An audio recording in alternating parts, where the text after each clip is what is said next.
बातें बाबा जी ने बताया। बाबा जी ने कहा था जैसे एक स्त्री होती है, स्त्री का एक पति होता है, स्त्री अपने पति को छोड़कर दूसरे से प्रेम कर ले, उसका जूठा खाए, उसका दिया कपड़ा पहने और यह बात उसके पति को मालूम हो जाए, तो बताओ पति खुश होगा कि नाराज होगा? नाराज है वो। बस इसी तरह से ये आत्मा परमात्मा का अंश है, और जब आप इस आत्मा को पानी पत्थर तीरथ मूरत में झुकाते हो, वहां का जूठा खाते हो, तो इसका प्रभु सख्त नाराज हो जाता। ऐसी आत्मा का कभी स्वप्न में उद्धार नहीं होता है। क्यों अपनी आत्मा के साथ धोखा कर रहे?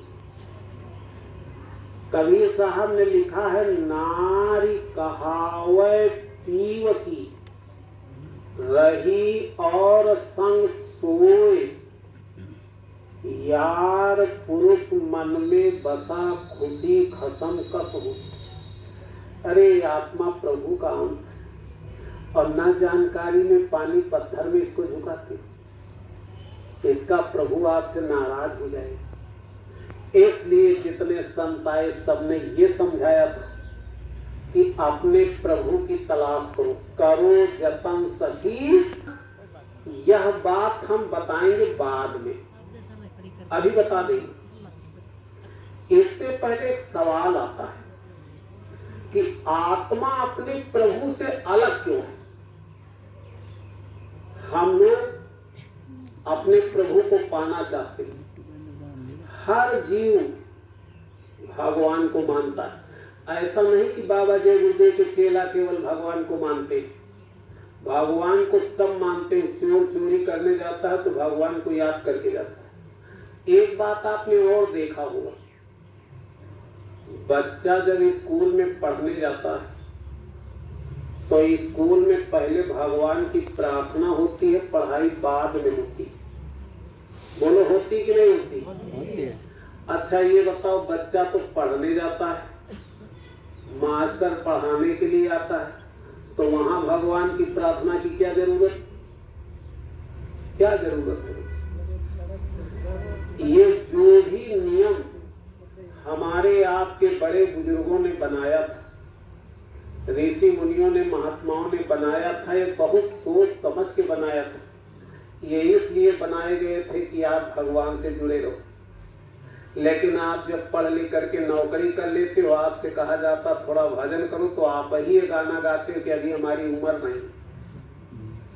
जब आप कक्षा 1 में पढ़ने गए उस समय तो उम्र आपकी और कम थी, और उस दिन आपसे भगवान की प्रार्थना कराई गई। और जब पढ़ लिख कर जवान हो गए तो कहते हो अभी हमारी उम्र नहीं। उस समय तो और कम उम्र। कहने का मतलब भगवान को सब लोग मानते हैं, लेकिन भगवान मिलता क्यों नहीं?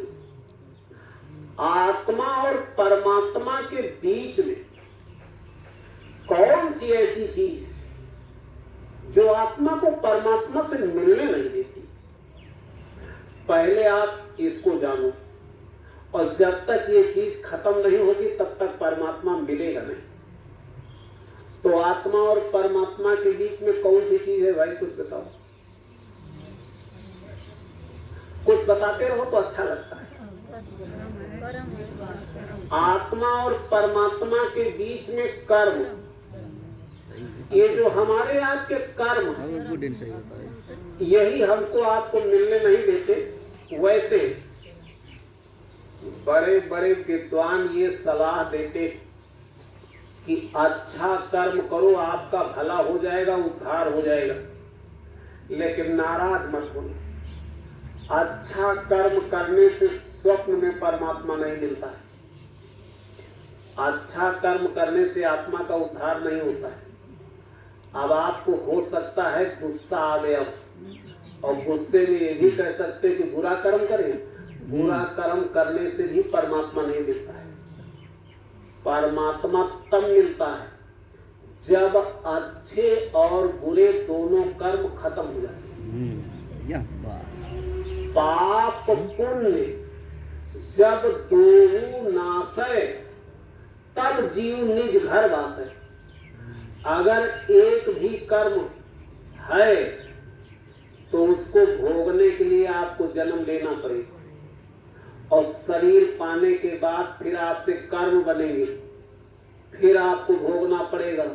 आप कभी पार नहीं जा सकते। इसी को कहते हैं कि आत्मा जब निष्कर्म होती, जब आत्मा निष्कर्म होती तब आत्मा का उद्धार होता। गीता में भगवान कृष्ण ने उपदेश दिया, कर्मण्येवाधिकारस्ते मा फलेषु कदाचन, यानी कर्म करो, फल की इच्छा नहीं। ऐसा कर्म करो जिस पर कर्म फल लगे ही ना। वो कौन सा ऐसा कर्म है कि कर्म किया जाए और उसमें कर्म फल लागू ही ना हो? बताओ कुछ। एक ही चीज है, जब जीव सद्गुरु के आदेश पर काम करता है तो उस पर कर्म बंधन नहीं लगता है।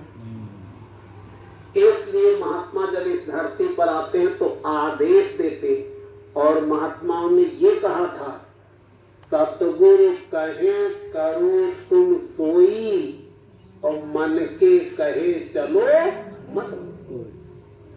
अगर गुरु के आदेश पर काम करोगे तो उस पर कर्म बंधन नहीं लगेगा, और अपने मन से करोगे तो कर्म बंधन लगेगा। बाबा जी इस पर एक कहानी सुनाते थे।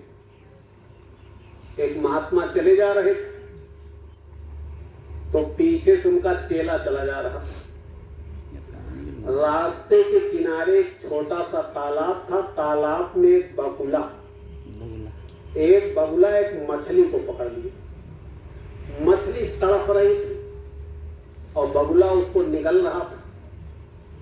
महात्मा तो आंख बंद करके चले गए, लेकिन चेला साहब ने पीछे से जब देखा तो उनको आ गई दया। एक ढेला उठाया और ऐसे मार दिया। जब ढेला मारा तो बगुला के मुंह से मछली छूट गई, पानी में चली गई। बगुला 3 दिन का भूखा था। उसी मछली पर उसकी अंतिम आशा थी। तड़प करके गिरा और मर गया। महात्मा ने मुड़ के देखा, कहा बच्चा ये क्या कर दिया? कहा सरकार दया आ गई तो सोचा बचा ले। कहा तुम्हारी दया से क्या मिला? बगुला मरा, और बगुला तुम्हारी वजह से मरा, पाप तुमको लगेगा। हमने तो कहा नहीं। कहा सरकार आपने तो नहीं कहा। ये कर्मों का विषय। अरे आपको क्या पता, आप सोचते हो कि हम अच्छा करने जा रहे हैं।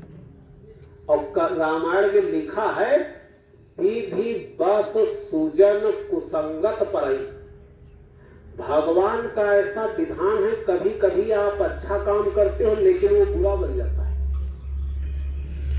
चेला महोदय को तो दया आ गई लेकिन पाप लग गए। जब संत इस धरती पर आते हैं और जीव संतों के दरबार में आता जाता है तो संत जीव से सेवा कराते, सत्संग सुनाते, और उसमें कर्मों का जो लेन देन है धीरे धीरे खत्म कर देते। एक बात और लिख लेना, नाम दान पाने के बाद जीव के कर्मों की सफाई होती है। उस जीव पर कभी कर्म चढ़ते नहीं। इसलिए नाम दान पाने के बाद जब गुरु की दया होती है तो जीव को 3 चीजें मिलती है, अपमान, गरीबी और बीमारी। ये मिलता है, तकलीफें आती। बाबा जी ने कहा ये तो गुरु की दया है।